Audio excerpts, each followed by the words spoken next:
kan ada beberapa jalur ya, misalnya tersebut ya. Nanti akan kalian ada jalur ada jalur mevalonat, jalur sitimat gitu ya.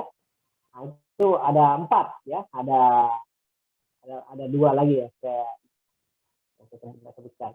Itu jalur-jalur itu ada yang kombinasi keduanya, ada kombinasi ketiganya. Dari kombinasi ketiganya itulah yang menghasilkan. Kenapa? Salah satu kelompok metabolit sekunder yang beracun itu kan alkaloid. Dia jalur sitimat dan asam ya. Jadi dia dari fenilalanin ya, jalur fenilalanin ya. Dari situ dia kombinasi itu sehingga ada menghasilkan tumbuhan beracun. Ciri-cirinya apa tumbuhan beracun itu? Tanya. Yang pertama, biasanya tumbuhan beracun itu yang pertama kalau kita masuk hutan ya, ada tumbuhan itu terlalu unik warnanya. Yang pertama ya, unik warnanya. Hati-hati ya. Biasanya orang ini ya, unik warnanya.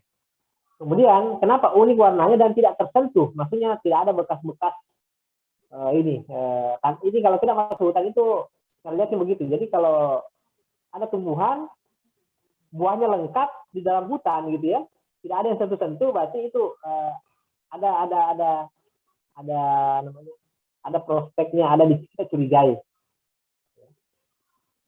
Itu unik. Kemudian biasanya pada daun itu dia agak lengket, ya, agak lengket agak lengket kalau kita banyak kasar-kasar gitu ya.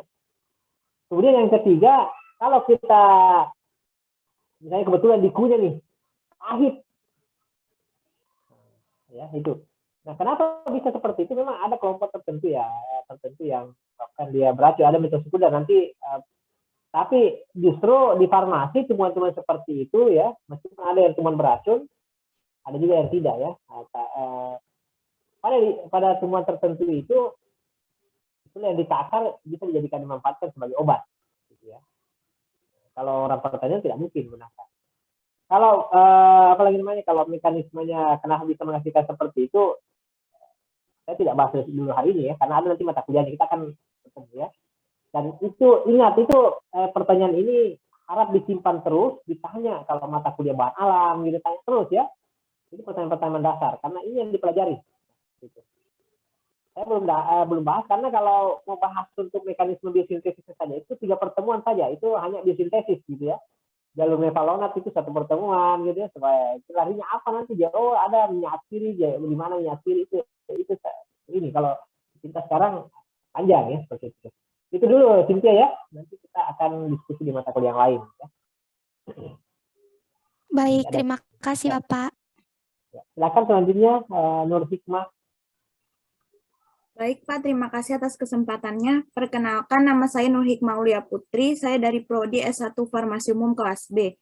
Saya ingin bertanya Pak, apa yang menyebabkan warna bunga dari suatu tumbuhan itu bisa bermacam-macam Pak? Seperti contohnya pada bunga bugenvil itu kan bunganya ada warna merah, merah muda ataupun putih. Seperti itu Pak, terima kasih. Sebenarnya warna bunga itu cuma setiap tumbuhan itu cuma satu macam. Yang berbeda itu adalah genusnya. Spesiesnya beda.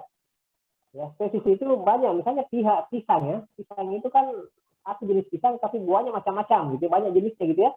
Seperti itu. Nah, kalau ada akhirnya kan kita menemukan tumbuhan, satu pohon itu bunganya 3 macam gitu ya. Itu sudah di spek biasanya. Ya, sudah dimodifikasi. Itu sudah. Tapi kalau aslinya pada saat itu setiap tumbuhan punya warna masing-masing, dan senyawa pigmen itu ya, nanti ada juga namanya pigmen alami ya, nanti kita belajar tentang pigmen alami. Salah satunya pigmen alami itu adalah antosianin, ada senyawa antosianin nanti ya, kita akan pelajari. Inilah yang menyebabkan dia berwarna-warni. Jadi ada antosianin nanti berkombinasi dengan jumlah kadar tertentu berbeda-beda dengan dikombinasi dengan beta karoten ya, kelompok karoten itu sehingga warnanya beda-beda macam-macam. Kalau karoten itu kan warna, kalau dia matang kan warna kuning dia, ya, warna kuning dicampur dengan warna-warna yang lain ya banyak hasilnya, gitu ya. Jadi kalau ada misalnya kayak bugenvil itu, misalnya tangkai yang kesini warna ungu, ada bunga kertas itu ya namanya, ada Ada yang mirip juga bunga kertas itu kan, yang tangkai ke sini warna ke kanan warna ungu, yang satunya warna putih. Biasanya itu sudah disambung orang gitu ya, sehingga begitu gitu. Tapi kalau aslinya itu tidak ada, misalnya satu pohon ya putih gitu ya, itu semuanya berbeda jenisnya, spesiesnya, tapi famili sama familinya gitu ya, itu ya. Menurut hikmah ya, jadi kalau berbeda satu pohon itu kecuali modifikasi ada, tapi kalau aslinya itu satu jenis, satu warna mereka hasilkan. Itulah hebatnya tumbuhan, mereka konsisten gitu ya. Kalau ada modifikasi, contoh misalnya kayak rambutan ya, rambutan itu banyak jenisnya sekarang, ya, banyak jenisnya gitu ya. Ada yang manis. Kenapa bisa bertambah banyak variannya? Karena itu sudah dimodifikasi, disambung tadi apa lagi namanya, dimodifikasi gennya gitu ya. Itu ya. Ada disebut GMO ya. Nanti akan belajar tentang GMO, genetically modified organism. Jadi satu organisme yang telah dimodifikasi gennya. Kalau pada tumbuhan biasanya misalnya semangka yang dulunya setelah mengalami GMO, jadi semangka tanpa biji gitu ya. Kemudian apalagi misalnya kedelai yang dulu kecil-kecil bijinya di GMO jadi besar bijinya gitu. Tapi itu yang juga yang masih tanda tanya di farmasi sekarang, apakah GMO itu kalau dijadikan obat berpengaruh terhadap gen kita, mempengaruhi, karena dia kan ini ya, terutama ini pembesaran gitu ya. Gitu. Tapi walau-walam ya itu ya dan hikmah ya. Jadi konsistensi tumbuhan itu masih sampai hari ini belum diragukan kecuali dimodifikasi. Baik Pak, terima kasih Pak. Oke, ya. Selanjutnya silakan Yohana. Pak, terima kasih atas waktu dan kesempatannya. Pertama, perkenalkan nama saya Yohana Davita Anggraini dari Prodi S1 Farmasi Klinis kelas A dengan NIM 211302 61. Jika atau apabila ada sebuah tanaman yang tidak memiliki stomata, dengan apakah tanaman tersebut di dalam air dapat melakukan transpirasinya? Ini Yohana suaranya agak ini ya, kayak serat ya, agak ini ya, enggak terlalu ini, baru kecil ya. Bisa saja ya, yang lain dengar nggak?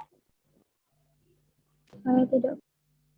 Ya, agak ini Yohana, coba Yohana ini kan agak sempat menghilang kecil gitu ya, baru ada gresek-gresek gitu. Coba ya.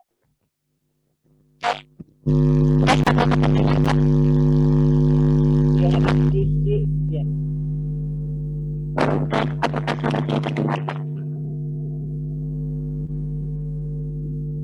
Bisa di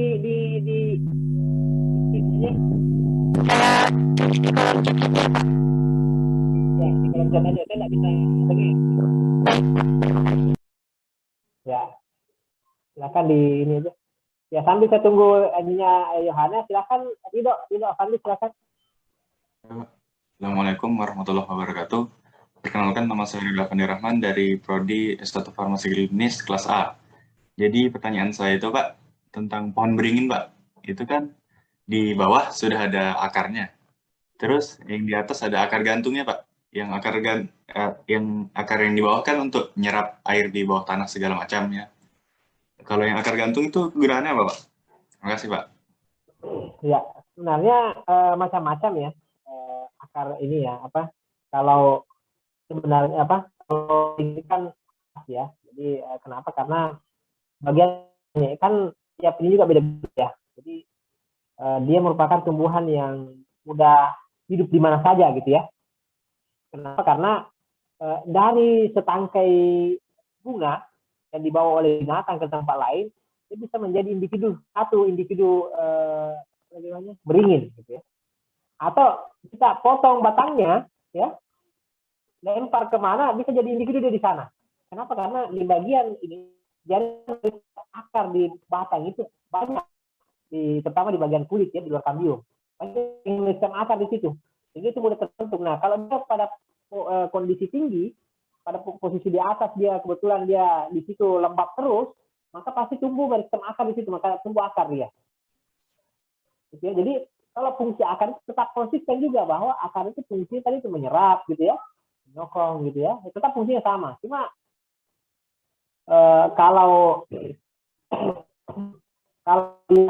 dia kebetulan, karena itu tadi berbeda ya, apa namanya, biasanya tumbuhan umum itu jaringan meristem akar itu hanya ada di sekitar pokok ya. Pokok maksudnya pokok inti dari ujung batang, ujung bawah, artinya dari kelompok akar ya selalu dekat dengan tanah.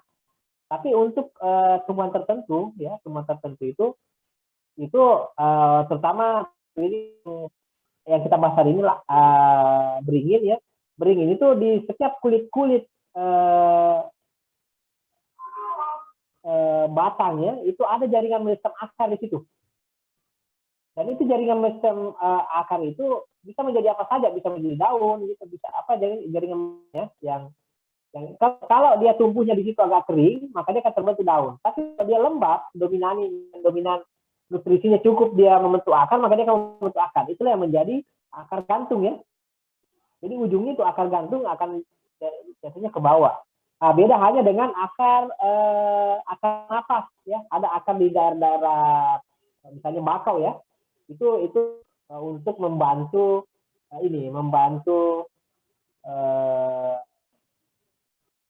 pernapasan ya, tumbuhan tertentu ya, seperti itu ya. Ada akar napas yang tumbuh banyak. Tapi itu calon individu juga nanti. Ya, calon tunas. Nah, jadi itu ya. Jadi sebenarnya kalau fungsi akar gantung, akar napas sebutnya tetap akar itu fungsi utamanya adalah itu tadi, menyerap. Nah, tapi tumbuhan tertentu itu bisa tempat bertunas ya. Jadi kalau akar beringin itu kan kalau akarnya menjulang ke samping panjang gitu ya, ke jauh, dia di sana bagian di sana nanti kalau cukup matahari, cukup cahaya, cukup pendataan di telinga, dia akan menjadi individu baru melalui jeling akar itu. Kenapa? Dia di bagian kulitnya, batang dan itu banyak jaringan meristemnya yang bisa membentuk pucuk maupun akar gitu. Bahkan membentuk cabang itu bisa.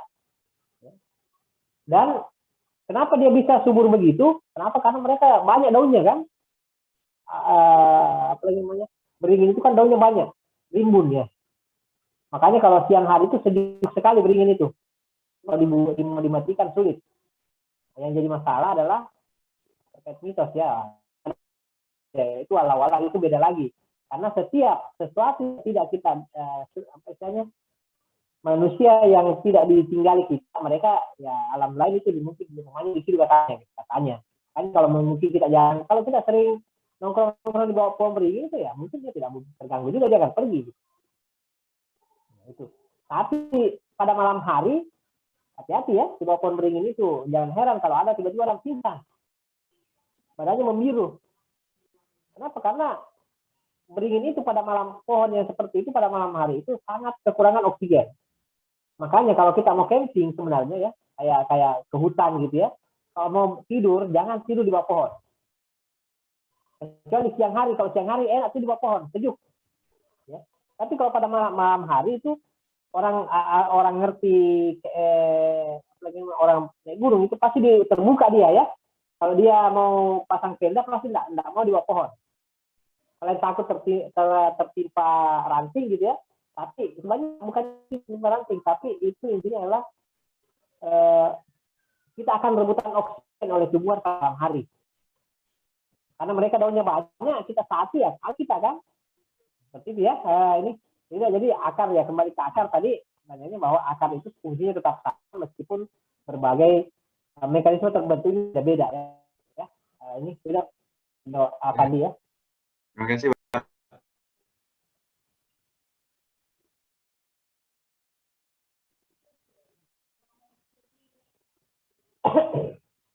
Ya, ini pertanyaannya Yohana ya. Sebenarnya tumbuhan itu semua memiliki stomata Yohana ya. Semua memiliki tumbuhan. Laut ya, makanya laut itu rata-rata di pinggir pantai gitu ya, yang dangkal ya. Kenapa? Karena semua ada ininya, ada stomatanya, meskipun bentuknya beda-beda. Ya tentu stomata di tumbuhan laut dengan tumbuhan darat ini berbeda ya. Atau nggak usah jauh ya, tumbuhan apa lagi namanya, lotus ya, apa lagi namanya, lupa yang lebar daunnya itu di kolam itu, teratai ya. Nah, teratai itu jadi dia biasanya kan kalau di tumbuhan pohon itu kan apa ini bagian stomata